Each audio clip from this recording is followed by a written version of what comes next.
자, 신약 성경에 있어서 이 구약 성경이 어떻게 완성되는가 이걸 바로 볼 때 우리가 구약 성경을 올바로 해석할 수 있는 그런 눈이 열리게 되는 겁니다. 그래서 신약 성경 속에서 구약이 어떻게 완성되는가, 이 구약 안에는 잠언도 들어있잖아요.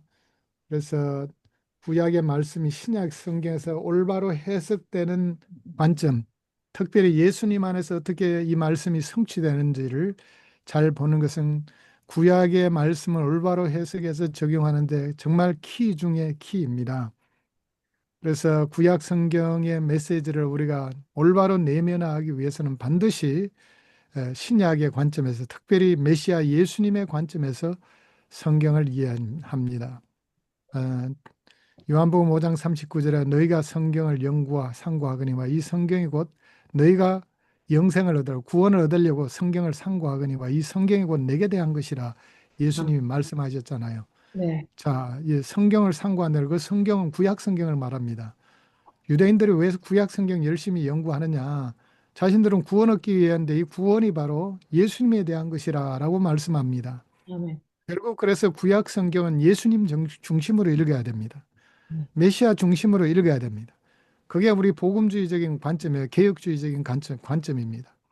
그래야지 우리가 성경 말씀을 제대로 적용하고 설교도 제대로 할 수 있게 되는 겁니다. 아멘. 하나님의 지혜이신 그리스도를 향한 정경적 궤적을 이제 6장을 통해서 볼 수 있습니다. 잠언의 실용적 지침과 도덕적 교훈 아래는 하나님의 지혜를 체현할 메시아의 도래를 바라보는 더 깊은 흐름이 있습니다. 지혜를 하나님의 속성이자 인격화된 형상으로 제시하고 있습니다. 자, 이상적인 왕의 초상 그리고 의로운 고난의 주제를 통해 궁극적으로 우리에게 하나님의 지혜가 되신 그리스도 안에서 완성되는 패턴을 발견하게 됩니다. 자, 장로의 잠언 속 메시아적 흐름을 이제 보도록 하겠습니다.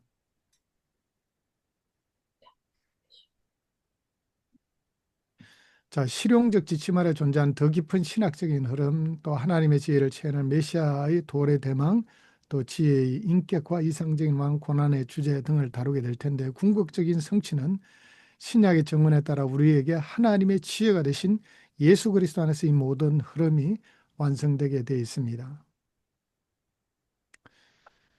자, 심오한 신학적인 연결이 있습니다. 잠언의 지혜와 그리스도, 신약의 그리스도 사이의 관계는 성경의 가장 심오한 신학적 연결 중 하나를 구성하고 있습니다. 자, 잠언의 제시와 신약의 인식을 보겠습니다. 잠언은 지혜를 단순한 조언이 아닌 하나님의 속성이자 의인화된 인물로 묘사합니다. 신약 저자들은 예수 그리스도를 이러한 지혜의 구현자이자 성취로 명시적으로 선포하며 잠언의 이해를 변혁시켜 왔습니다. 자, 신약은 그리스도를 하나님의 지혜로 인식하고 있습니다. 자, 고린도전서 1장 24절에는 그리스도는 하나님의 능력이요 하나님의 지혜라고 바울은 명시적으로 선언하고 있습니다. 자, 고린도전서 1장 30절에는 예수님이 우리에게 지혜와 의로움과 거룩함과 구원함이 되셨음을 강조하고 있습니다. 예수님이 우리의 지혜이시다. 자, 신학적인 정의는 추상적인 지혜의 원칙이 그리스도라는 구체적이고 역사적인 인격으로 변형되어 있습니다. 네. 자, 잠언 8장에 이제 기독론적인 이 잠언 8장 기독론적으로 중요한데 앞에서도 뭐 여러 번 보았습니다만은 자, 태초에 세움을 입은 지혜에 대해서 잠언 8장은 말씀합니다. 잠언 8장 22절에서 31절은 창조 이전부터 존재했던 지혜를 묘사합니다. 태초에 나를 가지셨으며 땅이 생기기 전부터 세움을 받았다라고 말씀합니다. 자, 요한복음 1장의 이 로고스와 이 말씀은 거의 아주 유사한데요. 자, 요한복음 1장 몇 절만 읽어보겠습니다. 자, 1절에서 4절 읽어보겠습니다. 시작. 태초에 말씀이 계시니라. 이 말씀이 하나님과 말씀이 함께 하나님과 계셨고 함께 그 계셨으니 이 말씀은 곧 말씀이 곧 그 말씀이 곧 하나님이십니다. 하나님이시라. 그가 그 태초에 그가 태초에 태초에 하나님과 하나님과 하나님과 함께 함께 계셨고 계셨고 만물이 만물이 만물이 그로 그로 그로 말미암아 말미암아 만물되었으니 지은 바 지음받았으니 되었으니 지은 지은 것이 것이 지은 하나도 것이 그가 하나도 없으면 그가 된 것이 없이 없는 없느니라. 것이 것이니라. 없느니라. 그 안에 그 생명이 안에는 있었으니 생명이 이 있었으니 생명은 생명은 사람들의 사람들의 빛이라. 빛이라. 예. 그치. 자, 이 말씀 로고스죠. 헬라어로 로고스로 이 로고스가 바로 구약에 나오는 지혜, 의인화된 지혜와 거의 동일시 되고 있습니다. 그래서 태초에 말씀이 계시니라. 말씀이 하나님과 이 지혜가 하나님과 함께 계셨듯이 말씀 로고스가 하나님과 함께 계셨다. 이 말씀이 로고스가 하나님이시다. 바로 예수님의 성육신과 동일시하고 있습니다.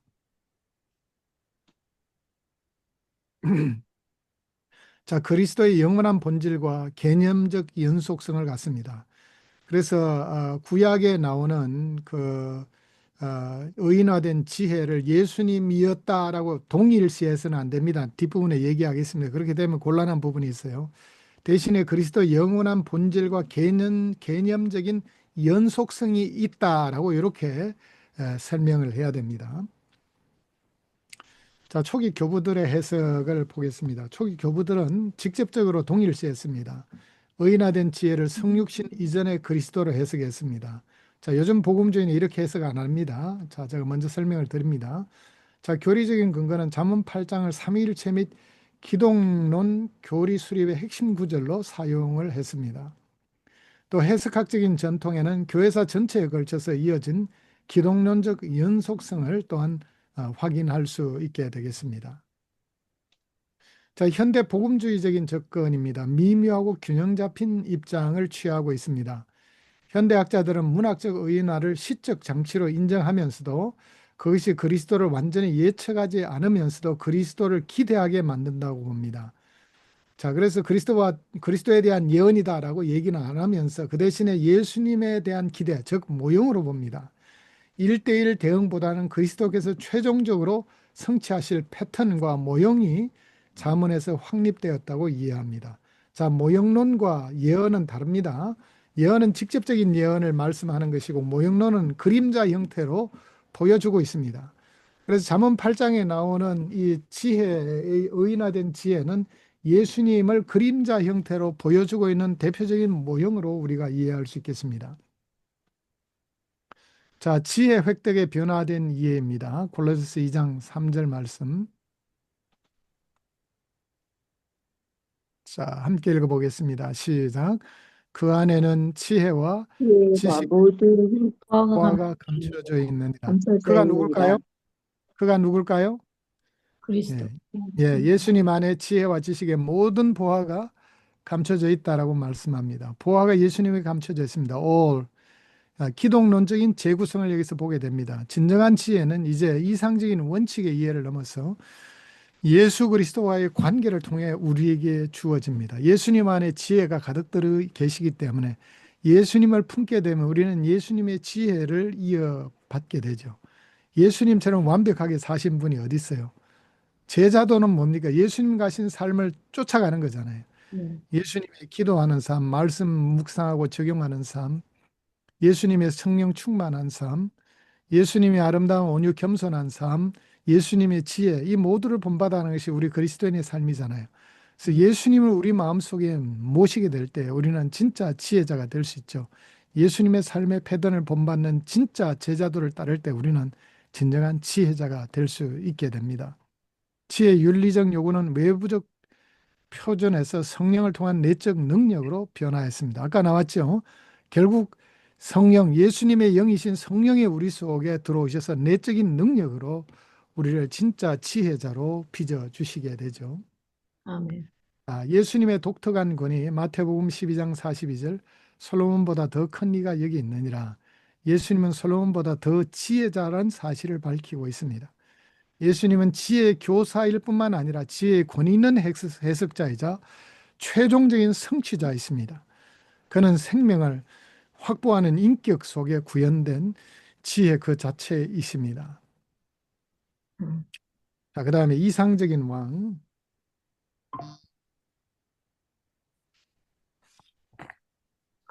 자, 통치와 정의의 메시아적인 비전을 우리는 또 잠언을 통해서 보게 되는데요.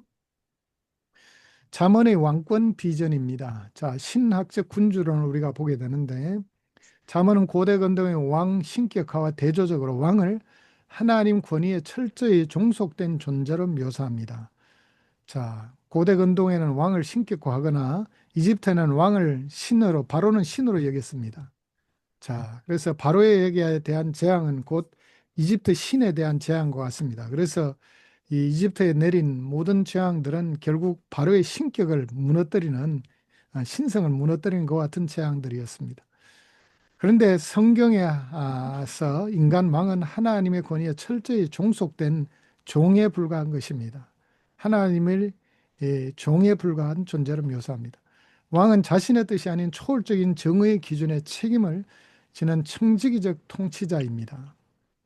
자, 여기서 우리는 그리스도의 메시아적 통치를 예견하는 것을 발견하게 됩니다. 자, 하나님의 주권과 인간의 왕권. 잠언 21장 1절 왕의 마음이 여호와의 손에 있음이 마치 본물 같아서 그가 임의로 인도하시느니라. 자, 왕의 마음이 누구 손에 있다고요? 여호와의 손에 아, 예, 하나님 손에 있다는 겁니다. 왕 마음대로 하는 것이 아니라 하나님께서 왕의 마음을 마음대로 하신다는 것입니다. 아멘. 왕의 마음은 하나님의 주권 아래 있다는 것을 보여주고 있습니다. 아멘. 잠언 8장 15, 16절 나로 말미암아 왕들이 치리하며 통치자들이 공의로운 법령을 세우며 자, 지혜로 말미암아서 왕들이 통치한다. 그리고 통치자들이 공의로운 법령을 세운다. 결국 왕들의 그 통치 원리 배후에 지혜가 있다는 것을 보여주는 것입니다. 자, 신학적인 함의는 인간 왕권은 자율적이지 않으며 하나님의 주권 아래 파생된 권위에 불과하다는 것입니다. 왕의 통치 지혜는 결국 왕의 마음을 다스리시는 하나님 손에 달렸다는 것을 보여주고 있습니다. 자, 이상적인 왕권의 인격 특성을 보겠습니다. 성실한 변호. 잠언 29장 14절에 가난한 자를 성실히 신원할 때 왕위가 영원히 경고하게 된다고 말씀합니다. 또 잠언 20장 28절에 인자와 진리로 통치해야 된다. 왕은 기술이 아닌 도덕적 완전성으로 자신을 보호할 수 있다라고 말합니다. 그 다음에 도덕적인 리더십입니다. 효과적인 통치는 정치적인 수완보다 인격의 깊이에서 비롯된다라고 말씀하고 있습니다.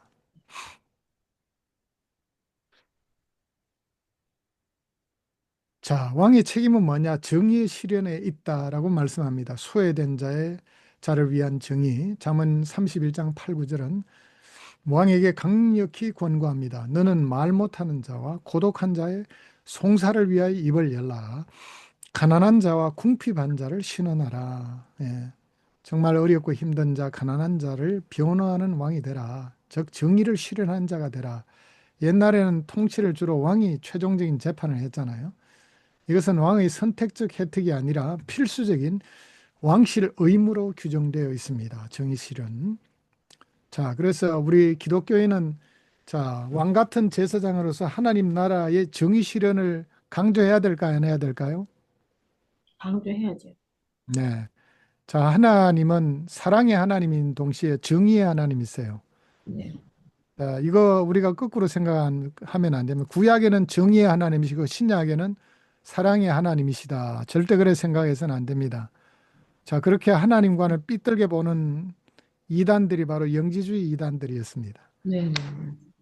그래서 우리가 하나님은 구약에서도 사랑의 하나님이셨고 동시에 정의의 하나님이셨듯이 신약에서도 사랑의 하나님과 동시에 아멘. 정의의 하나님이세요. 그래서 아나니아 삽비라 죽은 이유가 거기 있습니다. 하나님은 정의의 하나님이시기 때문에 하나님을 속이는 자, 성령을 속이는 자 적결 처형하셨습니다. 네. 무서운 하나님이세요. 네. 자, 그래서 우리가 사랑의 하나님만 강조해서는 안 되고 정의의 하나님도 동시에 강조해야 됩니다. 그런데 제가 아까 제자훈련 분석하는 제가 글을 쓴 적이 있었는데 글을 썼습니다. 연구 책만 쓴 것이 아니라 제자훈련 한국교회 제자훈련 분석하는 글을 썼는데 거기서 제자훈련의 요소들 도덕적인 요소를 살펴보니까 정의를 얘기하고 있는 책은 하나도 없었어요. 정말. 하나도 없었어요. 지혜도 없었을 뿐만 아니라 정의도 없었어요. 음. 그러니까 좋은 게 좋다는 식으로만 가는 거예요. 예. 그러니까 이게 잘못된 것이 절대 안 고쳐지는 겁니다. 절대 그렇게 돼서는 안 되는 겁니다. 네. 하나님은 사랑의 하나님이실 뿐만 아니라 정의의 하나님이셨고 음. 이 메시아의 통치 원리도 사랑과 정의가 함께 간다는 걸 알아야 됩니다. 예수님의 십자가가 뭡니까? 하나님이 우리 인류를 너무나 사랑하셨다는 걸 보여주시잖아요. 또 십자가는 뭡니까? 예수님이 인류의 죄를 너무나 미워하셔서 자신의 아들까지 죽일 정도로 정의로우신 하나님이십니다. 십자가 안에 사랑과 정의가 동시에 공존하는 것을 볼 수 있습니다. 아멘. 이 두 가지를 제대로 봐야지 우리는 신학적으로 치우치지 않게 되는 겁니다. 신학적으로 균형을 맞출 수 있게 되는 겁니다. 예. 여러분, 유대인들이 왜 예수님을 십자가에 못 박았습니까? 성경을 한쪽만 읽은 거예요. 메시아 생각하면 정치적인 군주로만 생각한 겁니다. 그런데 메시아가 고난의 종이었다는 사실을 몰랐어요. 메시아가 하나님이었다는 사실을 몰랐어요. 의도적으로 읽지 않아요. 지금도 유대인들은 이사야 53장을 읽지 않아요. 회당에서. 이사야 52장 읽고 그다음에 이사야 53장 건너뛰고 이사야 54장으로 넘어갑니다. 제가 필라델피아에서 박사과정에 있을 때 한 유대인 선교사를 만났습니다. 당신은 어떻게 유대인으로서 선교사가 됐습니까? 개종도 힘든데. 그분이 놀라운 얘기를 저한테 전해 주었습니다. 어릴 때부터 회당에 가서 성경을 돌아가면서 이렇게 읽는데 이사야만 읽으면 이사야 52장 읽고 53장은 안 읽고 54장으로 건너뛰는 거예요. 그래서 이번에 하도 이상해서 이사야 53장에 뭐가 들어앉아 있어 안 읽나. 혼자서 이사야 53장을 읽어봤습니다. 읽는 순간 이 말씀이 예수님의 말씀이구나. 즉시 깨달아졌어요. 유대인도 예수님의 고난 다 알잖아요. 그래서 예수님 믿고 기독교로 개종하고 유대인들은 개종하면요 호적에서 파내버립니다. 그래서 집안에서 쫓겨나서 나중에 신학교 와서 유대인 선교사가 됐습니다. 자, 유대인들이 왜 메시아를 버리게 됐느냐? 고난의 종 이사야 53장을 알았다라면은 결코 예수님을 십자가에 못 박지 않았을 겁니다. 하나님이 섭리 가운데 고난은 받으셔야 되겠지만은 자, 그렇지만은 참 유대인들이 결국 성경을 한쪽 면만 봤기 때문에 결국 그런 비극을 당하게 된 것입니다. 성경 절대 편식해서는 안 됩니다. 하나님의 말씀 모든 말씀을 우리는 읽고 적용해야 됩니다. 그중에 대표적으로 하나님의 사랑과 정의에 대한 가르침, 이 균형을 우리가 꼭 회복해야 됩니다. 오른쪽에 저울추가 보이죠? 네, 네. 저울추. 아멘. 이 균형, 이것이 우리가 말씀을 읽을 때 항상 염두에 둬야지 말씀을 바로 적용할 수 있게 됩니다. 자, 권력 남용에 대해서 경고하고 있습니다. 잠언 28장 16절. 무지한 치리자는 포악을 크게 행하거니와 탐욕을 미워하는 자는 장수하리라. 네. 포악을 행하거나 뇌물 받거나 하는 자는 또 탐욕을 부리지 말라. 권력의 부패 경향에 대한 현실적이고 냉철한 인식이 담겨 있습니다. 지혜와 통치, 효과적인 통치는 단순한 본능이 아니라 하나님의 지시에 대한 수용성과 지혜를 요구합니다. 그래서 왕은 정말 하나님의 법도대로 통치해야지 언약의 신실한 왕이 돼야지 장수하게 되고 그 권력이 오래 지속할 수 있다는 걸 보여주고 있습니다. 자, 역사적 구현과 한계, 부분적인 성취, 다윗, 솔로몬 초기, 히스기야, 요시야 등에서 이상이 부분적으로 이런 이상적인 통치 원리가 적용이 됐습니다. 근데 반복적인 실패, 인간 왕들의 한계는 궁극적인 의의 통치자에 대한 갈망을 자극했습니다. 그래서 이스라엘 왕들이 열왕기상하 또 역대상하를 읽어보면 왕들이 얼마나 많은 그런 죄에 빠지고 잠언의 통치 원리에 따라 제대로 통치하지 않아서 결국 망하게 됐는지 우리는 볼 수 있습니다. 그래서 궁극적인 의로운 통치자 메시아에 대한 소망이 끊임없이 구약 성경에는 등장합니다. 특별히 사사기 같은 경우에는 그때 얼마나 한 통치자를 열망하고 있습니다. 그때 왕이 없었으므로 사람들이 자기의 소견에 옳은 대로 행했더라. 진짜 의로운 통치자를 바라고 있고 그것은 짧은 역사적 맥락 속에서는 다윗과 같은 통치자를 바라는 것이지만 궁극적으로는 메시아의 통치를 바라는 말씀인 것입니다. 자, 메시아적인 기대, 인간의 지속적 무능함은 완전한 왕을 향한 예언적인 배경이 됩니다. 그래서 인간 왕의 무능함은 결국 완전한 왕, 메시아를 기대하는 소망으로 발전하게 됩니다. 자, 왕권의 정경적 발전을 보겠습니다. 잠언의 왕실 윤리는 범주를 확립했고 이사야의 메시아 예언은 정의의 왕을 약속하면서 더 폭이 넓어집니다. 자, 그리스도의 통치를 통해서 이 잠언의 왕권이 완전히 구현된 진짜 의롭고 정의로운 통치를 이루게 된 것을 보게 됩니다. 솔로몬보다 더 크신 이신 예수님은 왕실 리더십의 모든 덕목을 완벽하게 구현하시고 이루셨습니다. 자, 우리 왕 같은 제사장인 우리는 어떻게 해야 될까요? 예수님의 모습을 본받아서 우리는 우리의 삶 가운데 진짜 사랑과 정의를 구비한 진정한 그리스도의 제자들이 되어야 될 것입니다. 아멘. 네. 자, 그 다음에 고난의 종. 예. 자, 의로운 고난에 대해서도 잠언이 또 얘기를 하고 있습니다. 의로운 고난의 신학적인 패턴을 우리는 보게 됩니다. 잠언과 고난받는 종의 모티프입니다.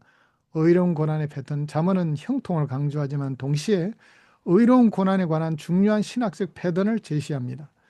비록 이사야 53장 같은 직접적인 예언은 없으나 그리스도의 구속적 고난으로 이어지는 정경적 궤적에 기여하고 있습니다.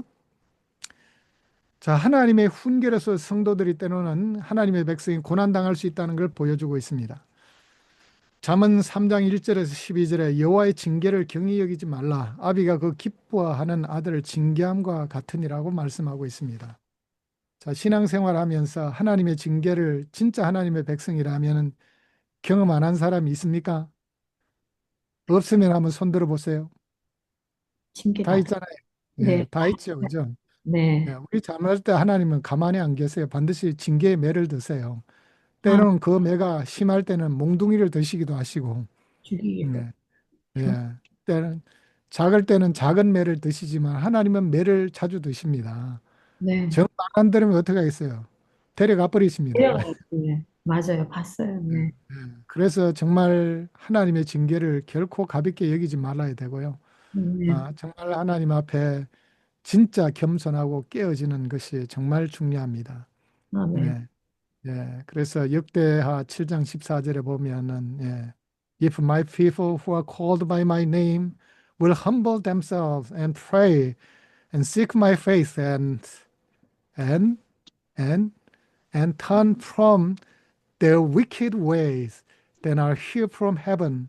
예, 이렇게 나오잖아요. 내가 하늘에서 정말 내 백성이라 불리는 하나님의 백성들이 하나님 앞에 겸비하고 기도하고 하나님의 얼굴을 구하며 자신의 악한 길에서 되돌이키면은 I'll hear from heaven. 내가 하늘에서 듣고 I'll forgive their sin. 그들의 죄를 용서하고 and I'll heal their land. 그들의 땅을 회복하게 하리라. 이 아멘. 땅은 뭡니까? 기업이잖아요. 네. 하나님은 우리에게 주신 기업을 회복시켜 주시겠다고 약속합니다. 아멘.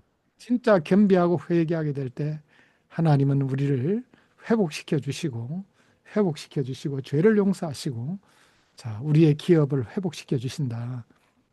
아멘. 결국 그 기업은 하나님 나라와 연관되었습니다.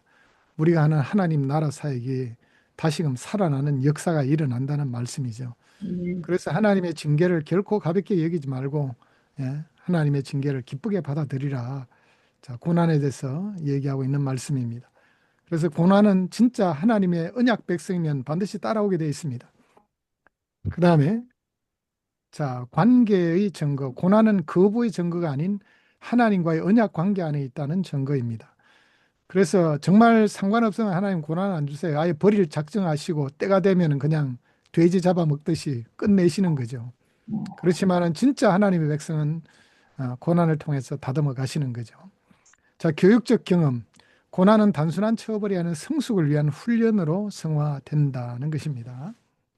그래서 하나님은 교육적인 고난을 때로는 우리에게 허용하신다는 말씀입니다. 자, 우리 10분간 휴식하고 할 텐데요. 지금 과제가 아까 거 한번 좀 토론을 해볼까요?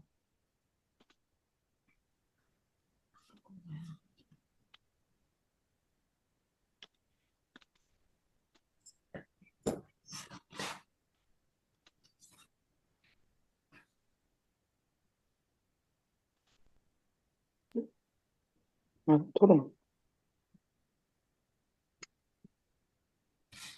예, 세 가지 중에 하나 선택하셔가지고 한번 토론해 보세요. 10분간 휴식하겠습니다. 예, 지금 잠언의 부모 교육관이 현대 사회의 방임이나 거대한 통제 사이에서 어떤 균형을 제시합니까? 또 자녀를 하나님의 청지기로 양육한다는 것은 구체적으로 우리의 양육 방식에 어떤 변화를 요구합니까? 예, 죄송합니다. 이거 제가 라고 잘못 이거 올렸습니다. 아까 해주셨던 것 같은데요? 네네, 제가 잘못 올렸고요. 예.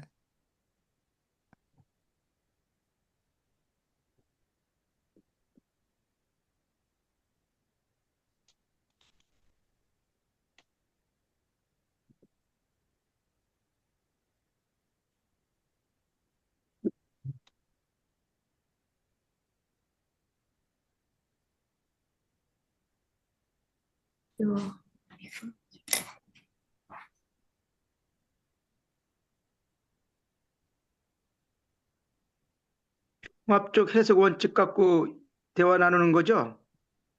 이것도 아닌데, 이건 뭐예요? 처음에 그거 아닌데. 처음 거 2번, 3번을 안 했어요. 네. 처음 1번만 거 안 하고. 하셨죠? 예. 네. 사과 거 안 했죠, 그죠? 예, 처음 것이 2번, 3번을 네. 하면 마무리 네네. 되는데, 죄송해요. 1번만 했어요. 네. 그러셨습니까? 예, 예, 잠깐만요. 시간이 너무 많이 걸려서 그거 하나만 해도 될 것 같은데요. 네네네.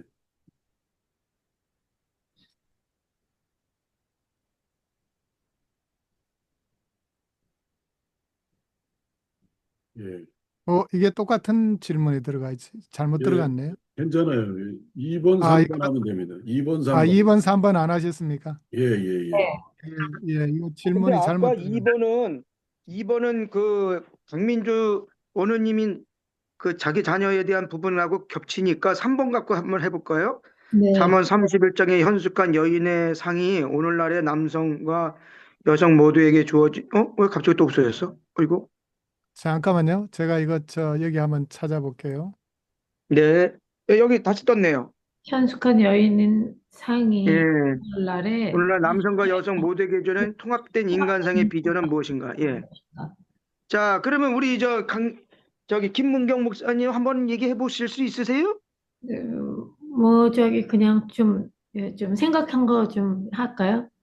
예, 그 예, 예. 현숙한 여인의 그 의미요. 그건 예, 누가 현숙한 여인을 찾아 얻겠느냐?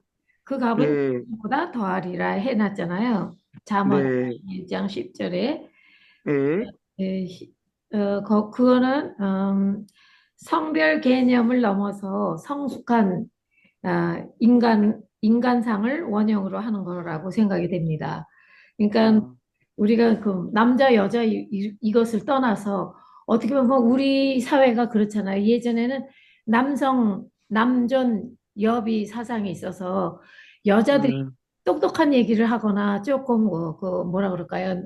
남편에 대한 그 권유, 남편이 너무나 강하거나 또 좀 독선적이면 그걸 좀 이렇게 아이들도 야단칠 때 그렇잖아요. 아빠는 엄마보다도 좀 야단을 좀 심하게 치는 경향이 있지 않습니까? 저희 집도 그렇게 자랐는데요.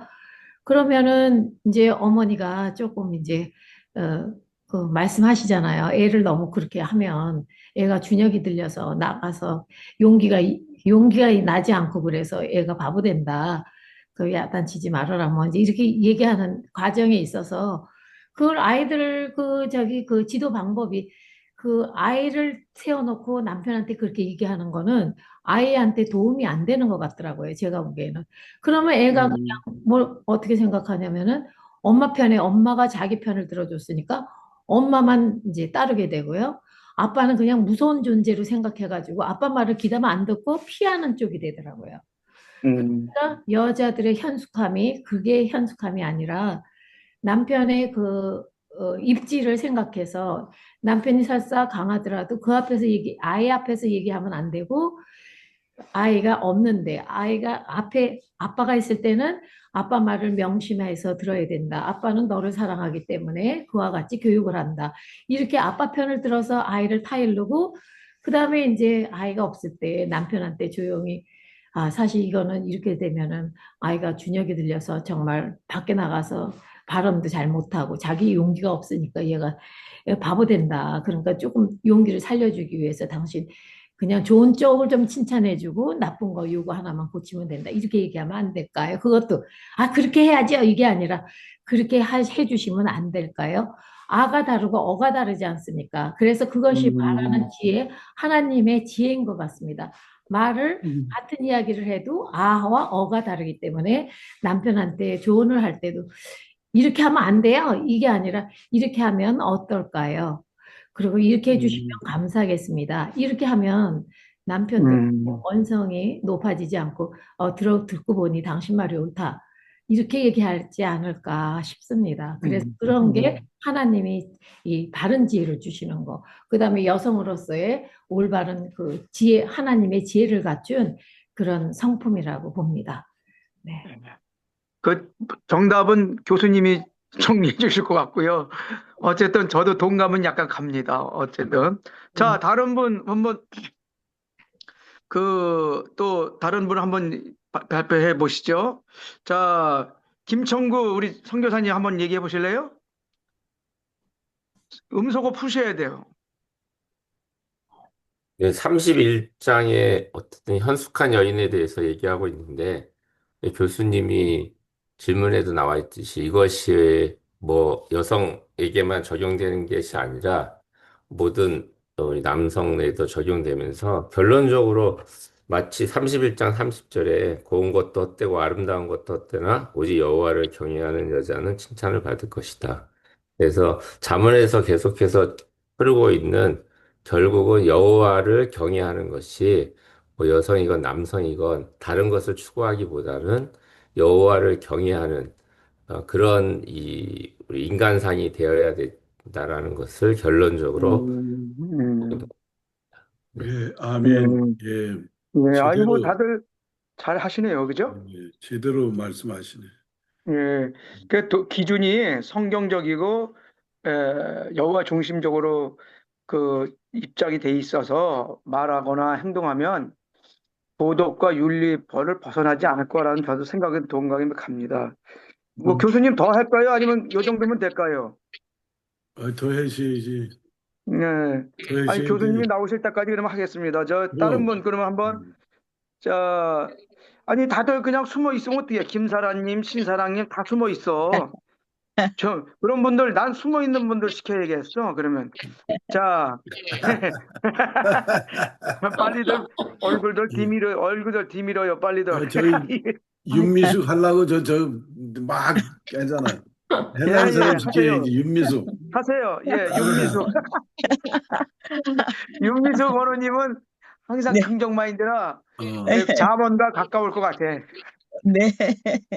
하려고 아, 벌써 딱 저기, 쳐놨잖아. 예. 아니요. 이렇게 말씀을 이렇게 보다 보면 방금 말씀하신 분과 같이 뭐 어떤 것도 뭐 고운 것도 거짓되고 아름다운 것도 헛되나 오직 여호와를 경외하는 여자는 칭찬을 받을 것이다. 이렇게 말씀을 우리에게 하셨는데 정말 그 오직 여호와 아버지 하나님의 지혜와 그리스도의 그 생명력을 갖고 있는 모든 그 여인이라면은 뭐 정말 뭐 험잡을 데가 없는 남녀, 그러한 지혜가 그 안에서 나오지 않을까 싶은 그런 마음이거든요. 남녀 다 그래서 맞아. 남녀가 다 그래요. 다 그래서 같아.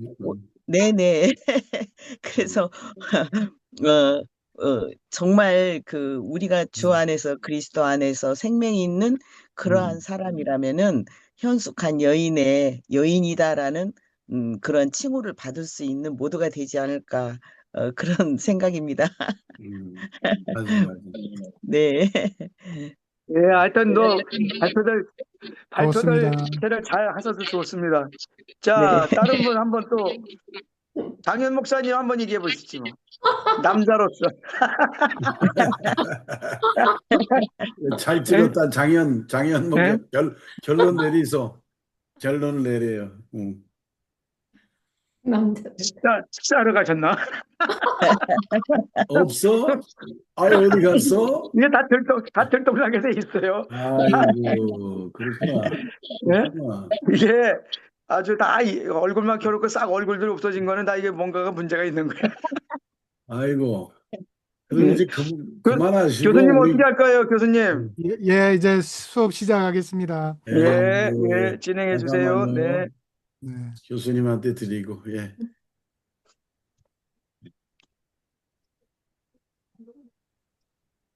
지금 저 스크린 보이세요? 예, 조금 크게 네. 하시면 되겠습니다. 크게. 네, 네, 네, 네.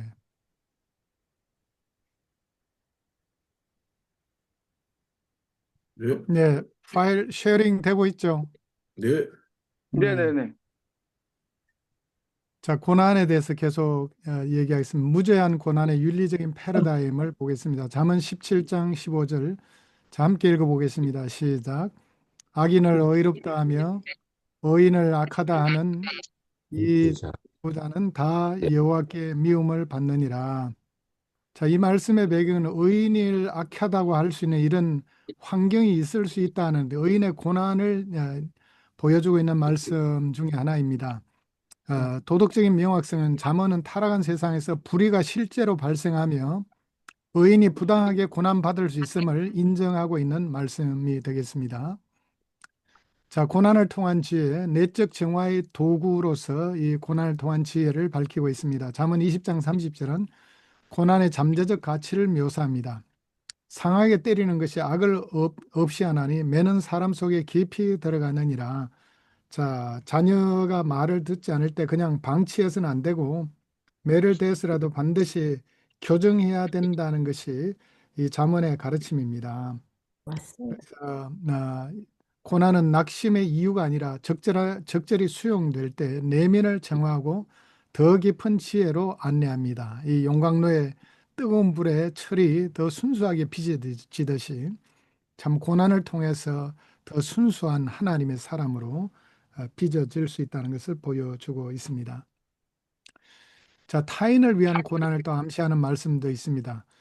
잠언 25장 26절에 의인이 악인 앞에서 굴복하는 것은 샘이 더러워짐과 같으니라. 자, 이 말씀은 의인은 악인 앞에 굴복해서는 안 된다는 것을 전제하고 하신 말씀이죠. 자, 도덕적인 책임, 개인의 손해를 감수하고서라도 의로운 기준을 유지할 것을 요구하고 있습니다. 예. 자, 의로운 기준을 유지할 것을 요구를 하고 있습니다. 아, 아, 제가 얼마 전에 이제 교수님들 모임에서 한번 그런 소리를 들었어요. 제가 좀 이제 뭐 잘못 나가는 거에 대해서 그건 잘못됐다라고 주로 앞장서서 목소리를 바랬는데 제가 이제 예, 그런 기조를 좀 굽히겠다라고 얘기를 했더니 그분이 지금까지 그런 발언을 잘 지켜왔는데 자세를 잘 지켰는데 왜 굽히려고 하십니까? 제가 제 자신을 굽히는 게 저의 교만을 굽히겠습니다. 그런 뜻으로 제가 설명한 적이 있습니다만은 사회에서는 정말 의로운 기준을 가지고 올바로 살아가는 사람이 반드시 있어야지 그 사회 공동체가 바로 될 수 있는 겁니다. 우리나라가 민주주의가 이렇게 이루어진 것은 그냥 이루어진 게 아니잖아요. 수많은 사람들이 피 흘리고 정의를 외쳤기 때문에 대한민국의 민주주의, 서구에서 대한민국을 평가할 때는 민주주의와 경제 두 마리 토끼를 동시에 잡은 나라다라고 평가하고 계시잖아요. 해외에 계신 분들은 더 아마 이 표현이 더 와닿을 것입니다. 두 마리 토끼를 동시에 잡은 나라 대한민국. 세계 많은 국가들, 개발도상국에 있는 국가들이 부러워한 나라가 대한민국이 되었습니다. 자, 그래서 의로운 기준을 잡고 가는 거 이건 너무나 참 의를 위해 바른 정의를 외치는 삶, 잠언이 가르치는 중요한 교훈 중에 하나죠. 자, 공동체적 역량, 개인의 신실한 고난이 집단적 행복과 연결됨을 암시하고 있습니다. 그래서 개인의 신실한 고난을 통해서 공동체가 비록 어렵지만은 공동체가 바로 될 수 있다는 것을 보여주고 있는 말씀이죠. 오늘날 우리 대한민국의 정의를 외친 수많은 정의로운 사람들이 있었기 때문에 대한민국의 민주주의가 바로 세워졌듯이 잠언에도 끊임없이 정의로운 외침, 고난을 당하더라도 의를 외치라고 말씀하고 있는 것입니다. 자, 욥기를 통한 발전을 보겠습니다. 상호 보완적인 지혜, 잠언이 원리를 말한다면 욥기는 그 원리가 깨어지는 것처럼 보이는 현실의 복잡성을 직접 다루고 있습니다. 잠언과 욥기는 상호 보완적으로 고난에 대한 성경의 더 완전한 이해를 제공합니다. 그래서 참 의인 욥도 고난 당할 수 있다는 것을 욥기는 보여주고 있고요. 잠언의 원리만 강조하게 되면 의인은 형통하고 잘 돼야 되는데 어떻게 욥과 같은 인물이 날 수 있는가? 그래서 잠언의 원리는 일반화의 관점에서 이해를 해야 되고 해석학적으로 중요하다 그랬죠. 그렇지만 예외적인 상황이 있을 수 있는데 바로 전도서와 욥기가 예외를 보여주고 있다는 것을 말씀을 드렸습니다. 자, 이사야의 고난받는 종, 이사야 53장 4절에서 6절 우리 함께 읽어보겠습니다. 시작. 그는 실로 우리의 질고를 지고 이 수고를 우리의 주고 슬픔을 우리의 당하였거늘 슬픔을 당하였거늘 그가 채찍에 그가 맞음으로 채찍에 우리가 맞음으로 나음을 우리가 받았다. 나음을 받았다. 자, 지혜 문학이 제시한 무지한 고난의 패턴은 이사야에서 대속적 속죄와 명시적으로 연결되며 예언적 절정에 도달하게 됩니다. 결국 예수님도 의로운 자로서 고난을 당하시고 그 의로운 고난이 결국 우리 인류의 죄를 대속하는 고난이었다는 사실을 이사야 53장은 밝히고 있잖아요. 자, 그리스도 안에서의 성취, 베드로전서 2장 21절에서 24절 예수님이 우리의 죄를 담당하심으로 무죄한 고난을 참으심으로 예언을 성취하셨습니다. 이사야 53장의 성취를 보여주고 있죠. 자, 반응의 모델 그리스도의 인내는 고난을 대하는 기독교인의 근본적인 모범이 되었습니다. 그래서 고난을 우리가 참 의로운 고난은 스스로 그 길로 가야 된다라고 말씀하고 있죠. 자, 예수님의 제자도 중에 가장 중요한 요소 중에 하나가 어떤 의미에서는 고난이라고 할 수 있습니다. 예수님이 제자 되기를 원하는 자들에게 하신 유명한 말씀이 있죠. 아무든지 나를 따라오려거든 자기를 부인하고 날마다 제 십자가를 지고 나를 따를 것이니라라고 말씀하셨잖아요. 자, 십자가의 길이 쉬운 길이에요? 어려운 길이에요? 당연히 어렵죠. 예, 어려운 정도가 아니죠. 죽음의 길이잖아요. 그죠? 네. 예. 자, 주님이 그걸 먼저 보여주셨어요. 그리고 주님 따라오려면 그런 당연한 죽음을 각오한 길을, 고난의 길을 반드시 걸어야 된다라고 우리에게 요구를 하시고 계십니다. 자, 이 기독교인의 삶에 자, 흔히 우리가 번영 신학에서는 예수 믿으면 잘 되고 축복이 오고 평강이 오고 모든 병은 다 고쳐지고 그거는 복음을 한쪽 면만 가르치는 겁니다. 성경은 절대 그렇게 가르치고 있지 않습니다. 예수 믿으면 고난이 따른다라고 말씀하고 있습니다. 사도 바울은 디모데에게 복음을 위해 고난을 받으라라고 디모데후서에 여러 번 강조하고 있습니다. 고난은 진정한 성도의 필수적인 요소입니다. 필수적인 요소예요. 자, 빌립보서 2장 29절 말씀 우리 함께 한번 읽어보겠습니다. 자, 시작. 그리스도를 위하여 너희에게 그가 어떤 너희에게 은혜를 주신 다만 것은 그를 마땅히 믿을 뿐 그를 아니라 또한 그를 또한 위하여 그를 고난도 위한 받게 하리 고난도 하시고 받게 하려 합니다. 예, 예수 믿는 은혜를 주신 것은 뭐예요? 그를 믿을 뿐만 아니라 무엇도 받게 하기 위해서요? 고난이요. 고난도. 예, 준비되어 계십니까? 예, 예수님 믿기 위해서는 고난도 받을 각오하고 살라는 것입니다. 그냥 편하게 산다는 거 그거는 주님의 제자도가 아니에요. 우리는 복음을 위해 고난 받도록 부름받은 자입니다. 전도하면은 결코 쉽지 않잖아요. 예, 선교지에서 힘든 지역에 목숨 내놓고 전도해야 되잖아요. 예, 예. 그리고 우리가 한국 안에서도 복음을 전하기 위해서는 때로는 적은 고난이라도 고난을 내놔야지 할 수 있는 거예요. 저는 이제 백석은 17년째 일을 했습니다. 제가 17년 동안 들어와서 일하면서 한 가지 목표는 정하고 왔습니다. 내 클래스에 들어오는 학생들은 가능하면 복음을 다 전해야 되겠다. 그래서 1년에 60명에서 100명 정도 목표를 정하고 전도를 해왔습니다. 그중에 복음을 전하면은 60명에서 100명, 한 학기에 많게는 뭐 4, 50명, 적게는 2, 30명 예수님을 영접합니다.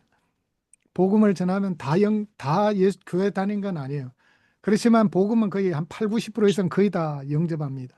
그중에 소수가 교회 다니지만 교수로서 그거 안 해도 됩니다. 그냥 뭐 월급 주면 받고 그냥 가르치는 거 열심히 하게 하면 되는데 왜 그 일을 스스로 합니까? 주님의 명령이기 때문에 작은 고난이지만 때로는 밥도 사주고 때로는 욕도 얻어먹으면서 하는 거예요. 그렇게 해야지만이 주님의 뜻을 이루길 수 있기 때문에 그래서 성경 말하는 이 고난관을 우리가 근본적으로 바꿔야 됩니다. 성경은 고난에 대해서 한 5가지를 얘기합니다.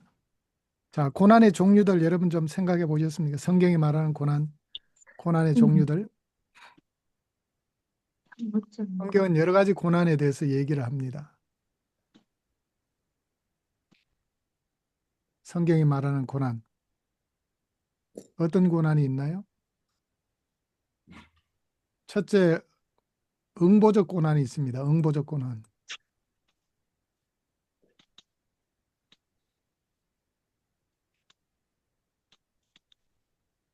응보적 고난은요, 죄를 지어서 당하는 고난이에요. 이스라엘 백성들처럼 응보적 고난. 그 다음에 교육적 고난이 있습니다. 교육적 고난. 훈련하기 위해서 하나님은 고난을 때로는 주십니다. 아까 잠언의 말씀 보셨죠? 자식을 징계하는 것. 그 다음에 어떤 고난이 있습니까? 예수님이 당한 고난? 이건 예수님만 당할 수 있는 고난입니다. 예. 대속적 고난이 있죠. 대속적 고난. 예. 그 다음에 욥이 당한 고난. 욥의 입장에서는 어떤 고난입니까?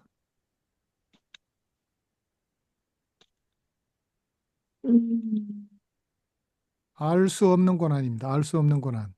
욥은 끝까지 답을 얻지 못했잖아요. 그죠? 알 수 없는 고난이 있습니다. 알 수 없는 고난.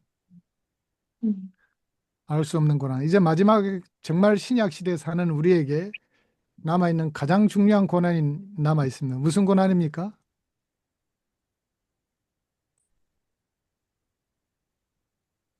의를 위한 고난. 의로. 예. 의를 위한 고난은 어떤 고난입니까? 하나님 나라를 위한 고난들이죠. 네. 하나님 나라를 위해서 당하는 고난. 네. 비신자 집안에서 예수 믿는 거 쉬워요? 어려웠습니까? 어렵죠. 네. 때로는 매도 맞고 그냥 쫓겨나기도 하고 욕도 얻어먹고 반드시 의를 위한 고난이 있어야지 하나님 나라가 세워집니다. 예수님의 12제자들 대부분 순교했습니다. 네. 무슨 고난입니까? 이 중에? 네, 의를 위한 고난이었죠. 사도 바울이 얼마나 많이 얻어맞고 고난을 당했습니까? 무슨 고난입니까? 의를 위한 고난. 예수님의 고난은 대속적인 고난이었지만 동시에 어떤 고난일까요? 의를 위한 고난이죠. 하나님의 뜻을 이루기 위한 고난이었지 않습니까? 네. 그래서 우리는 의를 위한 고난의 자리에 들어가도록 결심해야 됩니다. 이게 정말 우리 신약 시대에 제자도 중에 최고의 제자도를, 그렇지만 가장 기본적인 제자도예요. 아무든지 나를 따라오려거든 자기를 부인하고, 자기 부인도 쉽지 않지 않습니까? 자기 것 내려놔야 되는 거예요. 그런 다음에 날마다 제 십자가를 지고, 그 십자가는 죽음의 길로 가는 그 길이었죠. 그 다음에 주님을 따르는 주님의 삶의 패턴을 본받아 가는 것. 이게 바로 의를 위한 고난의 부르심. 제자가 된다는 거, 의를 위한 고난을 전제하고 시작하는 겁니다. 나를 따라오려거든. 이 아콜루테오라는 이 헬라어는 주님의 제자가 되기를 원하거든. 그와 같은 말씀입니다. 진정한 제자가 되려면은 반드시 의를 위한 고난을 각오하고 쫓아오라. 자, 이거 없는 신자가 가짜 신자들이죠. 이거 없는 신자. 이거 없는 복음이 번영신학, 기복신앙입니다. 그래서 의를 위한 고난, 이거는 우리 기본적으로 진짜 제자라면 반드시 감수해야 될 고난입니다. 자, 그리스도를 위한 고난은 이제 불운으로 시작이 아닌 특권으로 재정이 되었다는 것입니다. 네, 특권으로.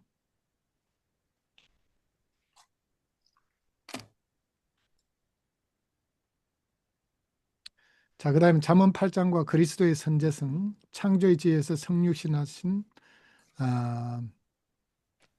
말씀까지 보겠습니다. 창세기 8장 22절 31절이 중요한 이유는 창조 전에 하나님과 함께 있었던 의인화된 지혜는 그리스도의 선제성과 우주적 통치를 이해하는 기독론의 초석이자 삼위일체 교리 발전의 핵심이 됩니다. 자, 문학적 맥락, 지혜의 자기계시, 공개적인 불은.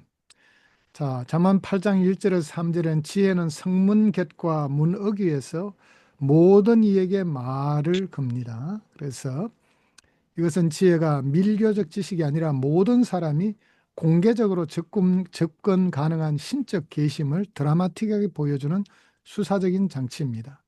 그래서 지혜는 멀리 숨겨져 있는 것이 아니라 하나님의 뜻에 따라서 누구나 쉽게 접할 수 있는 게 지혜다. 우리가 귀만 열면 언제든지 지혜의 말씀을 들을 수 있다라고 성경은 가르치고 있습니다. 자, 22절의 그 번역이 까난이라는 말 번역과 관계되는데 이게 소유하다는 뜻도 되고 창조하다는 뜻도 됩니다. 여호와께서 나를 가지셨으며 까나니라는 말이 있는데 이 동사는 해석에 따라 지혜의 영원한 발생 또는 창조를 의미할 수 있어서 신학적으로 매우 민감합니다. 자, 해석학적인 주의는 후대 교리론자의 틀을 본문에서 억지로 투영하기보다 당시 문맥에서의 의미를 먼저 존중해야 됩니다. 자, 여호와께서 가지셨으며 소유했다는 의미로 우리 개역 개정은 번역하고 있습니다. 이것이 더 가까운 의미입니다. 지혜의 창조에 대한 우선성입니다. 시간적인 우선성, 영원 전부터 태초부터 땅이 생기기 전부터 지혜가 지혜가 세움 받았다고 말합니다. 자, 지혜의 세워짐은 영원전 태초입니다. 자, 바다의 샘 그 이후에 만들어졌고 산과 언덕도 그 이후에 만들어졌습니다. 지혜는 단순히 인간의 기술이 아니라 창조에 참여하는 하나님의 속성이심을 보여주고 있습니다.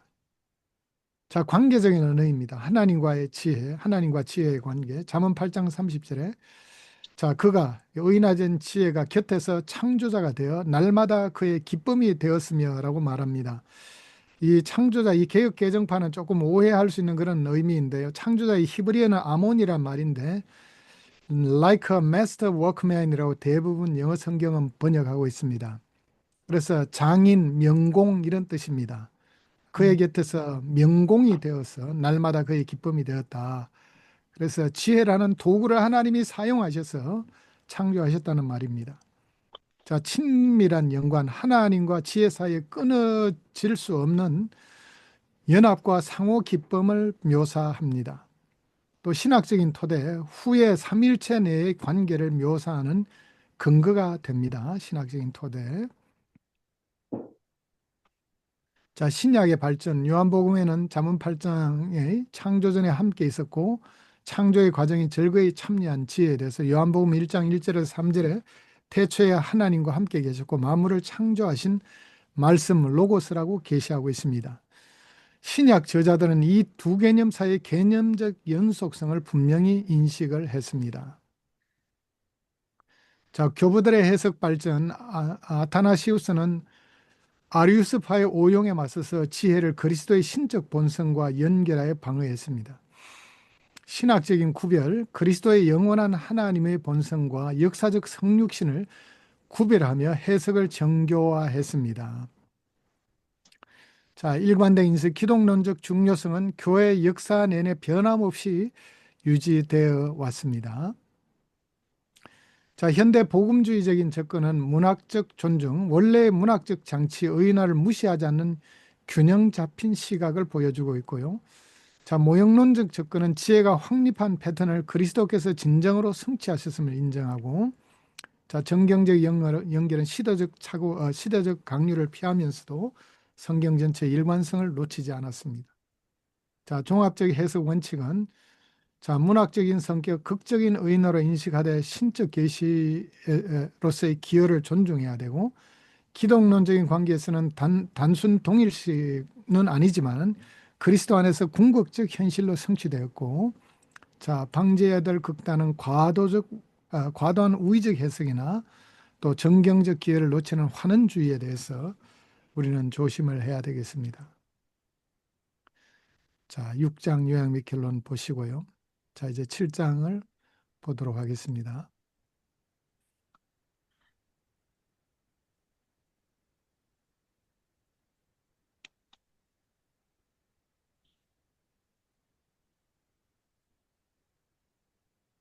자, 이제 잠언의 난해한 구절들에 대한 해석입니다.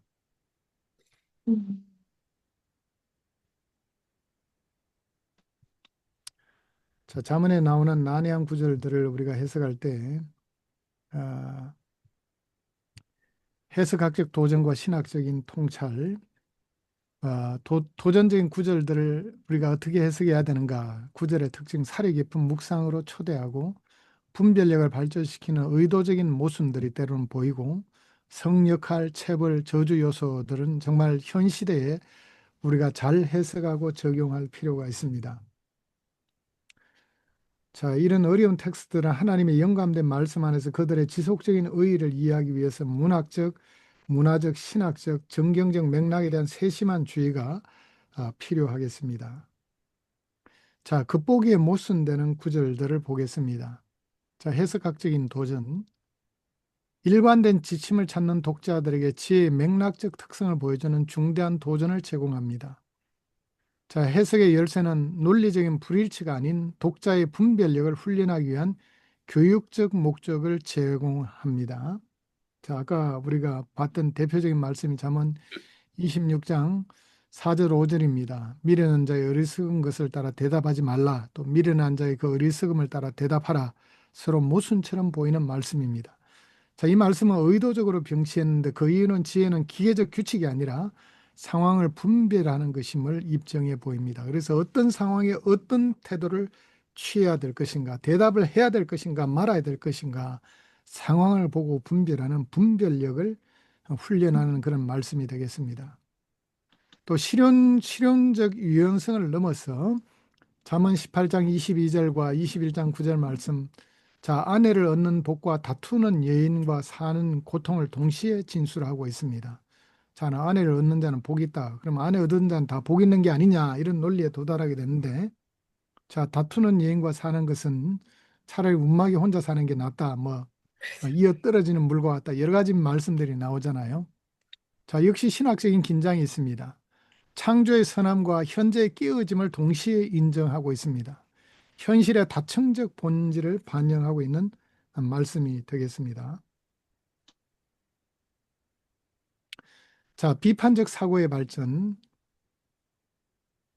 자, 교육적 가치는 이러한 모순의 수동적 수용보다는 비판적 사고를 발전시키는 방식에 나타납니다. 팍스라는 학자는 이러한 다양한 조언이 독자가 본문을 수동적으로 받아들이기보다는 적극적으로 참여하도록 요구합니다. 자문의 지혜가 심어주려는 바로 그 분별력을 발전시킨다고 그는 말하고 있습니다. 그래서 자, 본문과의 적극적인 참여를 요구한다. 단순히 수동적 수용이 아니라 능동적 분별이 필요하다. 또 맥락적 해석의 능력과 점진적 향상이 동시에 필요하고 지혜의 상황적 본질에 대한 깊은 이해가 필요하다는 것을 보여줍니다. 자, 그 다음에 잠언의 문학적인 본질은 이러한 겉보기의 모순을 설명하는 데 도움이 됩니다. 구전 전성을 위해 설계된 간결하고 기억하기 쉬운 말씀으로서 잠언은 모든 한정 조건을 다루지 않고 진리의 특정한 측면에 초점을 맞춤으로써 필연적으로 복잡한 현실을 단순화하고 있습니다. 자, 허버드라는 학자는 이러한 문학적 제약이 맥락적 해석을 요구하는 과정을 만든다라고 설명을 하고 있습니다. 자, 정경적 맥락은 이제 필수적인 해석학적인 틀을 제공해 주고 있습니다. 잠언은 지혜 문학 내에서 욥기와 전도서와 함께 나타내며 이 보완적 책들은 잠언의 일반적 경험에 의해 모순되는 것처럼 보이는 예외적인 상황들을 다루고 있습니다. 자, 머피는 이 정경적 배열이 지혜의 복잡성에 대한 성경 자체의 내적인 대화를 보여준다고 설명을 하고 있습니다. 자, 그 다음 문화적인 맥락, 고대 근동이라는 문화적 맥락입니다. 고대 근동의 지혜 문학의 문화적 맥락은 이러한 겉보기의 모순에 추가적인 통찰을 제공해주고 있습니다.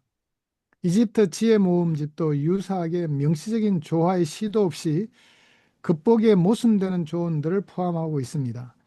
키드는 이 문화적 맥락을 통해 이런 여러 문화에 걸친 지혜 전통이 역설적 가르침의 필요성을 인식하고 있음을 보여준다고 설명합니다.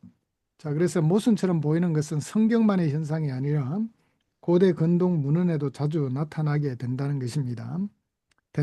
실용적인 함의는 현대적 적용에까지 확장이 됩니다. 이러한 긴장은 해석학적인 좌절을 일으키기보다 삶의 복잡성을 인정하고 필요한 분별력을 발전시킴으로써 잠언의 실용적 가치를 향상시킵니다. 바돌로메오와 오두두는 이러한 내재적 긴장이 잠언의 지혜를 알고리즘이 아닌 예술로 취급하는 기계적 적용을 방지한다라고 주장을 하고 있습니다. 자, 그 다음에 저주자문들에 대해서 또 우리가 주의할 필요가 있습니다. 자, 저주 요소의 특징은 해석학적인 도전. 잠언 11장 5절 6절 말씀. 자, 한번 읽어보겠습니다. 자, 함께 읽겠습니다. 시작. 완전한 자의 온전한 공의는 자의 공의는 자기 자기 얘기를 하려니 곱게 하려며 악한 악한 자는 자는 자기의 자기의 자기의 악으로 악을 말미암아 말미암아 넘어지리라. 넘어지리라. 정직한 자의 정직한 자의 자의 공의는 공의는 자기를 자기를 건지려니와 건지려니와 사악한 사악한 악한 자는 자는 자기의 자기의 자기의 악을 악에 잡히리라. 잡히리라. 네. 음. 자, 악인에 대한 심판을 바라거나 선언하는 구절들처럼 보이는 이런 말씀입니다. 자, 원수사랑, 이 신약에 나오는 원수사랑과 이 조화 문제를 우리가 또 생각해 볼 필요가 있습니다. 자, 성경적 지혜의 윤리적 입장은 어떤 것인가? 자, 그리고 기독교 윤리 내에서 적절한 적용에 관한 중요한 신학적인 질문을 제기하게 만드는 구절들입니다.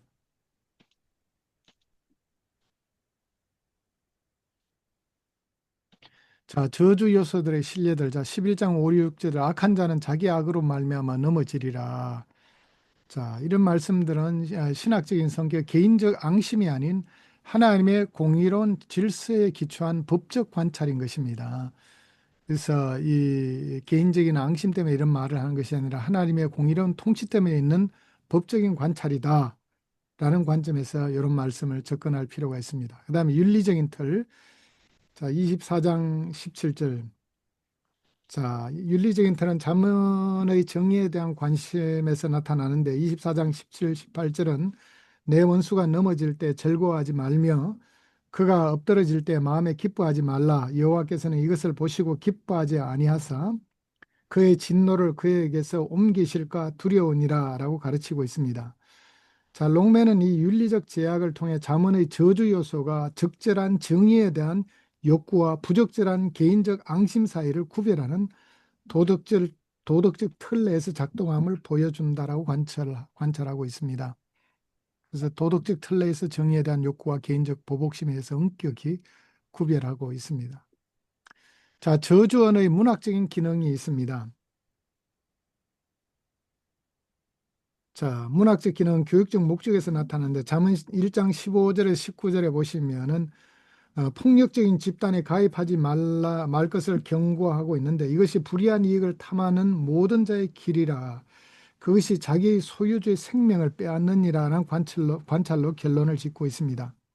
게리스는 이러한 교훈적 요소와 처벌적 요구보다는 주로 예방적 목적을 위해 저주 언어를 사용한다라고 선언하고 설명하고 있습니다. 자, 신학적 근거와 언약입니다. 자, 잠언 3장 33절은 악인의 집에는 여호와의 저주가 있거니와 의인의 집에는 복이 있느니라라고 선언하고 있습니다. 허브는 이러한 언약적 요소 속에 하나님의 정의가 역사적 결과를 통해 작동하는 야훼와의 기업 관계에 대한 이스라엘의 이해를 반영한다라고 얘기를 하고 있습니다.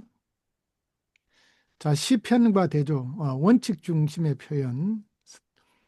자, 성경의 다른 곳에서 더 명시적인 저주와 대조는 중요한 관점을 제공하는데 특히 원수에 대한 하나님의 심판을 직접 요청한 특정 시편과 달리 잠언은 일반적으로 보편적 도덕적 원칙에 초점을 맞춘 더 절제된 법적 언어를 사용하고 있습니다. 자, 팍스는 이 상대적으로 제한된 법적 언어를 통해 잠언의 주요 관심이 개인적 복수보다는 도덕적 질서를 확인하는 데 초점을 맞추고 있음을 보여준다라고 설명을 하고 있습니다. 자, 기독교 윤리 내에서 이러한 구절을 해석하는 복잡성은 정경적 관점을 요구합니다. 예수님은 마태복음 5장 43절에서 48절에서 신자들에게 너희 원수를 사랑하며 너희를 박해하는 자를 위하여 기도하라라고 가르치고 있습니다. 그리고 바울은 로마서 12장 20절에서 잠언 25장 21절 22절을 인용하면서 내 원수가 줄이거든 먹이고 목마르거든 마시게 하라라고 말씀합니다. 자, 머피는 이런 정경적 통합을 통해서 겉보기의 긴장이 정의에 대한 관심과 원수 사랑에 관한 그리스도의 가르침 모두를 인정하는 미묘한 해결책을 요구함을 시사한다고 말을 하고 있습니다. 자, 적절한 해석학적인 접근은 여러 해석학적 원칙을 요구합니다. 독자는 설명적 요소와 처방적 요소를 구분할 필요가 있습니다.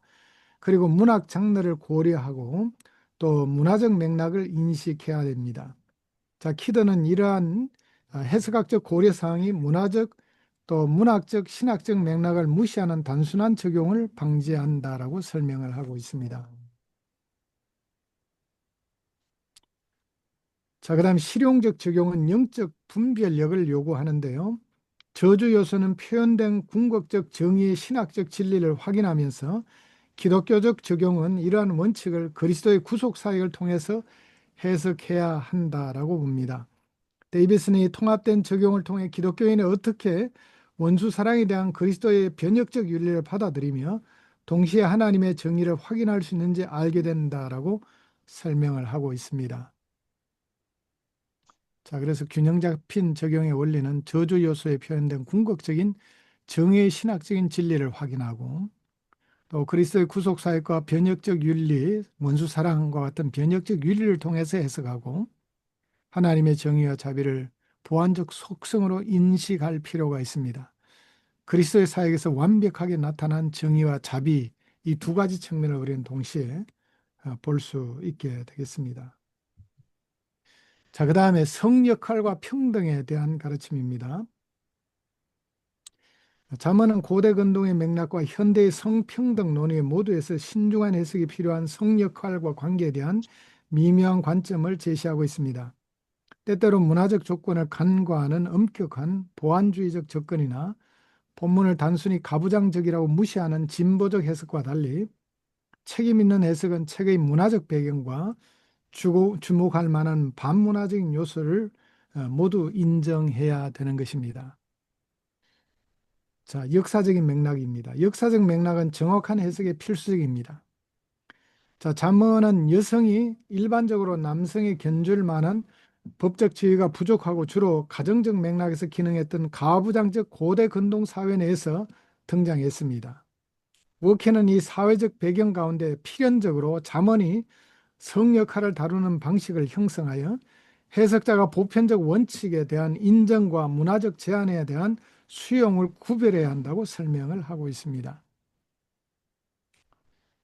자, 그래서 보편적 원칙과 문화적 표현을 구별해야 되고 또 시대를 초월한 진리를 문화적 제한 속에서 분별해야 된다. 자, 이 부분이 정말 중요한데요. 그래서 이게 정말 문화적 표현인가, 이게 정말 시대를 초월한 진리인가, 이걸 우리가 잘 분별력을 갖고 해석을 해야 되겠습니다. 자, 여성의 놀라운 뛰어남에 대해서 1장 8절은 말씀을 하고 있습니다. 자, 잠언 전체에 걸쳐 여성의 놀라운 뛰어남 많은 동시대의 고대 근동의 지혜 모음집과 특별히 대조됩니다. 고대 근동 문에는 이런 여성의 놀라운 뛰어남에 대해서 결코 가르치고 있지 않습니다. 잠언 1장 8절은 내 어머니의 가르침, 이 가르침을 토라라는 말을 사용하고 있는데 가르침을 아버지의 지시와 나란히 배치하고 있습니다. 성경의 다른 곳에서 하나님의 지시에 사용되는 것과 동일한 용어 토라를 사용하고 있습니다. 자, 롱맨은 어머니에게 아버지와 함께 동등한 가르침의 권위를 부여하는 것이 가부장적 맥락 내에서 여성지에 주목할 만한 인정을 나타낸다고 말을 하고 있습니다. 그렇죠? 이 가부장 사회에서 이런 권위를 인정하는 것은 성경의 독특한 참 여성 지위에 대한 그런 가르침이라고 볼 수 있겠습니다. 자, 잠언 전체에 걸친 다양한 여성 인물은 일차적인 고정관념이 아닌 복잡한 문학적 초상화를 보여주고 있습니다. 자, 잠언 9장 1절에서 6절은 의인화된 지혜를 집을 짓고 지적 영양분을 제공하는 품위 있는 여성으로 묘사하는 반면에 잠언 9장 13절에서 18절은 의인화된 어리석음이란 여인을 훔친 쾌락을 제공하는 유혹적인 여성으로 묘사를 합니다. 자, 게리스는 이러한 대조적 여성 의인화가 여성을 최고의 지혜와 가장 깊은 어리석은 모두를 위한 문학적 상징으로 설정하고 있다라고 보고 있습니다. 자, 이상한 여인에 대한 경고입니다. 잠언 5장에서 7장에 이상한 여인에 대한 경고는 특히 신중한 맥락적 해석이 필요합니다. 자, 이 이상한 여인, 음란한 여인, 특별히 이 창녀를 여기 염두에 두고 하는 얘기입니다. 이 구절들이 주로 젊은 남성을 다루는 남성 중심의 관점을 반영하는 동안 이들은 동시에 여성의 지적 능력과 힘을 인정합니다. 허버드는 이러한 유혹 시나리오가 여성의 지적 능력과 관계적인 힘 모두를 인식하면서 그것의 파괴적인 오용에 대해서 경고한다고 말을 하고 있습니다. 그래서 이런 여인들의 꼬임에 넘어가지 말라는 말씀이죠. 반면에 또 잠언 31장은 현숙한 여인에 대해서 말씀을 하죠. 여성의 능력에 대한 광범위한 묘사를 제공하고 있습니다. 이 비범한 여성은 상업적 거래에 참여하고 농업을 관리하며 시장을 위한 직물을 생산하고 자선적 도움을 확장하며 지혜를 말합니다. 팍스는 이 포괄적인 모습이 경제적 생산성, 가정관리, 지적 기여를 포함한 여러 영역에서 주목할 만한 능력을 가진 여성으로 보여준다고 설명을 하고 있습니다. 자, 신학적인 기초, 창세기 1장 27절에 나옵니다. 잠언의 성 관점에 대한 신학적인 기초는 인간 존엄성에 대한 창조 기반에서 이해할 필요가 있습니다. 특정 표현이 가부장적인 맥락을 반영하지만 그 근본적인 신학은 남성과 여성 모두가 동등한 존엄성을 가지고 하나님의 형상을 지니는 창세기 1장 27절에서 유래하고 있습니다. 자, 머피는 이 신학적 기초가 문화적으로 영향받은 표현과 인간 평등에 관한 창조에 기반한 기본 원칙 사이를 구별하는 관점으로 잠언의 성 관련 내용을 읽는 것을 지지하고 있습니다. 자, 그 다음에 실용적인 성윤리에 대한 말씀입니다. 자, 이 말씀 우리 함께 한번 읽어볼까요? 자, 5장 15절부터 함께 읽어보겠습니다. 시작. 너는 내 너는 우물에서 내 물을 우물에서 마시며 물을 마시며 내 심에서 흐르는 물을 마시라. 어찌하여 어찌하여 내 내 샘물을 샘물을 집 밖으로 밖에서 넘치게 넘치게 하며 하고 이 내 도량물을 도랑물을 흘러가게 흘러가게 하느냐. 하겠느냐. 그물이 그물이 만게 만게 하고 하고 통과 더불어 그것을 나누지 말라. 내 내 샘으로 샘으로 복되게 하라. 내가 내가 젊어서 젊어서 취한 아내를 즐거워하라. 그는 사랑스러운 그는 남자 사랑스러운 같고 암사슴과 아름다운 아름다운 나무로 나무로 같으니 너는 너는 그의 그의 품을 품을 항상 항상 족하게 족하게 여기며 여기며 그의 사랑을 항상 항상 연모하라. 예, 이 샘이 뭘까요? 여기 있어요. 내 우물에서 물을 마시면 내 샘으로는 물을 마시라. 예? 지혜. 하나님의 지혜예요. 여성 지혜가 아닐까요? 예, 여자. 맞아요. 예, 여자예요. 여성이에요. 여성. 네. 그래서 예, 특별히 아내를 두고 말합니다. 아내. 예, 네. 내 우물. 예, 내 성이라는 것을 예, 쉽게 말하면 섹스를 다른 여자와 하지 말고 아내와 항상 섹스를 즐기라는 말씀입니다. 쉽게 말하면요. 네. 예, 그래서 바람 아, 피우기 예, 바람 피우지 말라는 말씀을 기가 막힌 네. 어, 그러네. 이거 하나의 이게 뭐냐 하면은 풍류적인 알레고리적인 표현을 사용하고 있습니다. 자, 성경에 알레고리 장르가 있을까요? 없을까요? 알레고리 장르. 바로 이게 알레고리 장르예요. 자, 이게 샘 얘기하고 우물 얘기하면 사실 샘 우물이 아니에요. 오케이. 성과 음. 안에 몸을 얘기하고 있는 겁니다. 난 이게 뜻이. 바로 알레고리예요. 그런데 알레고리적 해석은 돼요, 안 돼요? 안 돼요. 알레고리적 해석. 알레고리와 알레고리적 해석을 구분할 줄 알아야 됩니다. 아시겠죠? 네. 자, 제가 해석학을 가르치면 이걸 잘 설명할 수 있는데 제가 왜냐하면 전공이 성경 해석학과 구약학을 동시에 전공했어요. 네네. 그래서 이제 성경 해석학에서 다루는 중요한 게 알레고리 장르와 알레고리적 해석을 구분해야 됩니다. 오케이. 알레고리 장르는 성경의 여러 곳에 나타나요. 근데 알레고리적 해석은 해석 방법이에요. 그거는 잘못된 것입니다. 자, 모형론적 해석은 오케이, 좋아요. 모형론적 해석은 적극적으로 성경이 권하고 있는 해석입니다. 자, 모형론적 해석과 알레고리적 해석이 어떻게 다를까요? 알레고리적 해석은 의미가 의도되지 않은 것을 억지로 집어넣은 거예요. 내 마음대로 해석하는 거예요. 그런데 모형론적 해석은 뭐예요? 하나님이 의도하신 뜻이 그 속에 들어 있습니다. 그게 바로 모형론적 해석입니다. 혹은 어떤 사람들은 유형론이란 말을 씁니다. 같은 말이에요. 알레고리적 해석은 잘못된 해석이고 그것은 하나님의 의도하신 뜻이 없는 것이고, 모형론적 해석 혹은 유형론적 해석은 하나님의 의도하신 뜻이 들어 있습니다. 때로는 예표라는 말을 씁니다. 이 예표도 역시 모형론을 두고 하는 말이에요. 그래서 예표적이라는 말, 모형론적 말, 유형론적이란 말은 다 동일한 말입니다.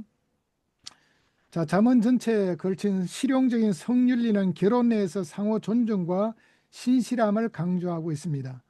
잠언 5장 15절에서 19절은 남편들에게 그들의 아내에 의해 사로잡히도록 결혼 내에서 독점적으로 만족을 찾으라고 지시하고 있는 말씀입니다. 자, 키드는 이러한 상호 기대가 일방적인 복종이 아닌 상호 헌신을 결혼의 이상으로 설정한다고 말합니다. 사도 바울도 이걸 얘기하고 있죠. 아내의 몸은 남편이 다스리고 남편의 몸은 아내가 다스린다. 자, 성적인 면에서 서로 간에 욕구를 채워주라는 그와 같은 표현이죠. 자, 그래서 성윤리에 대해서도 참 잠언이 기가 막히게 가르치고 있습니다. 네. 자, 적절한 현대적인 적용은 신중한 해석학적인 분별력을 요구합니다. 네, 그렇다. 네.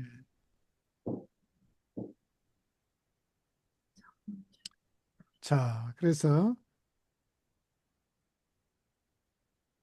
잠언 31장 30절은 고운 것도 거짓되고 아름다운 것도 어떠나 오직 여호와를 경외하는 여자는 칭찬을 받을 것이라 라고 말씀하고 있습니다. 그래서 외모나 문화적 수능이 아닌 영적 성품을 진정한 가치의 기초로 설정하고 있습니다. 진짜 여호와를 경외하는 사람이 진짜 매력적인 여인이요 최고의 지혜자로 성경은 제시하고 있습니다. 데이비스는 이 평가 원칙의 엄격한 역할 정의보다 영적 형성과 성품 발전을 우선시하는 현대적 적용을 위한 해석학적인 열쇠를 제공한다라고 그는 가르치고 있습니다. 자, 정경적 맥락은 다른 지혜 문학과 신약의 발전 모두를 포함하고 있습니다. 갈라디아서 3장 28절은 유대인이나 헬라인이나 종이나 자유인이나 남자나 여자나 다 그리스도 예수님 안에서 하나이라고 가르칩니다. 네. 바돌로메오 오두드는 이 정경적 맥락이 창조 기반 차별화, 여성 지위의 구속적 상승 모두를 유지하는 더 넓은 정경적 궤적 내에서 잠언의 성 관련 자료를 읽는 것을 지지한다고 봅니다. 그래서 정말 기독교가 들어가는 곳마다 여성의 권위가 올라가잖아요. 당연합니다. 네. 구약 성경도 그렇게 가르치고 있고 신약의 예수님께 오면 훨씬 더 강조되고 있잖아요.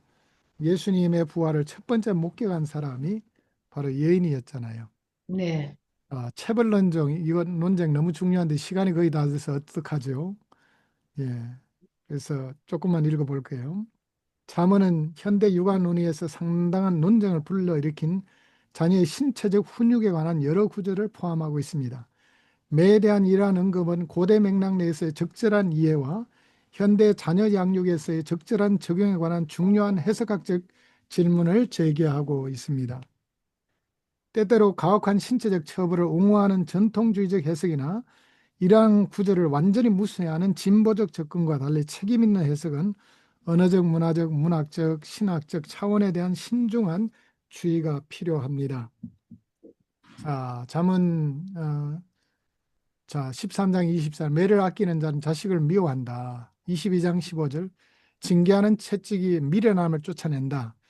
잠언의 가르침은 인간이 타락했기 때문에 근본적으로 태어나서부터 어려서부터 이 어리석음이 들어있기 때문에 반드시 징계하는 매와 채찍을 통해서 이를 교정해야지 진짜 하나님의 형상으로 제대로 돌아온다는 것이 이 매를 사용하고 징계하는 중요한 목적 중에 하나입니다. 자, 그래서 나머지는 다 다룰 수 없기 때문에 책 읽어보면 다 나옵니다. 이 파워포인트를 보시면은 핵심만 들어가 있기 때문에 다 알 수 없고요. 책을 읽어보시기 바랍니다. 그러시면 이제 나머지 부분들은 보실 수 있습니다. 114페이지까지 제가 다룰